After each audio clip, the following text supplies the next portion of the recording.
এমন কেউ আছে যার একবারও দাঁড়ানোর সুযোগ হয় নাই?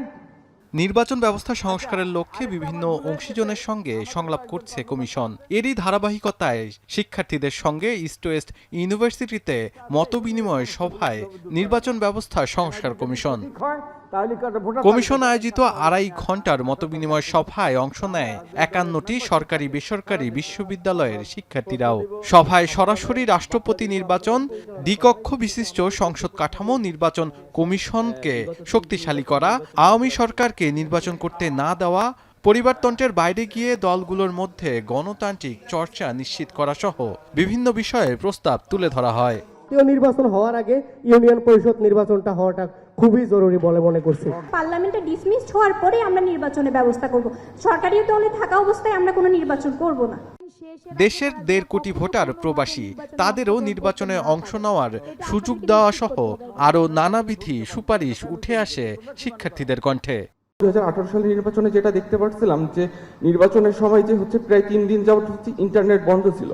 এই ধরনের একটা নীতিমালা করা যায় কিনা যে কোনো অবস্থাতেই হচ্ছে ইন্টারনেট যেন হচ্ছে নির্বাচনকালীন সময়ে বন্ধ না হয়। আমি চাই নির্বাচন কমিশনে যারা দায়িত্ব থাকবে তারা বলবে যে আপনি যে দলেরই হন আপনি কারচুপি করতে পারবেন না।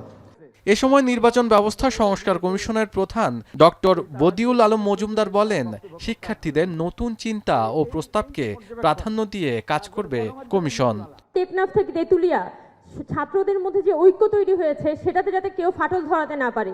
এই রাজনৈতিক গণতন্ত্র এটা একমাত্র গণতন্ত্র নয়, এখানে আরও গণতান্ত্রিক অনেক উপাদান থাকবে। সুতরাং সেই বিষয়গুলো কিন্তু চর্চায় অব্যাহত রাখতে হবে। তোমাদের দ্বারা আমি এবং আমার সহকর্মীরা সবাই উৎসাহিত হয়েছি, অনুপ্রাণিত হয়েছি। আমাদের মধ্যে আরও তোমাদের মধ্যে যে তারুণ্যের যে উচ্ছ্বাস, সেই উচ্ছ্বাস আমাদের মধ্যে সৃষ্টি হয়েছে, আরও দৃঢ় প্রত্যয় সৃষ্টি হয়েছে।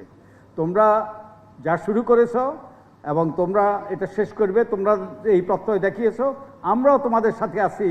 এছাড়াও আগামী নির্বাচনের রোডম্যাপ দ্রুত দেওয়ার কথাও জানান বক্তারা। কিংবা আনুষ্ঠানিক শিক্ষার অভাব কিন্তু অযোগ্যতা নয়। শাহাদাত অফ্র, এখন ঢাকা। সানবিট সব দিবে সামাল। সানবিট ম্যাজিক প্রেস ডিশওয়াশিং এর মাথা ঘোরানো সলিউশন।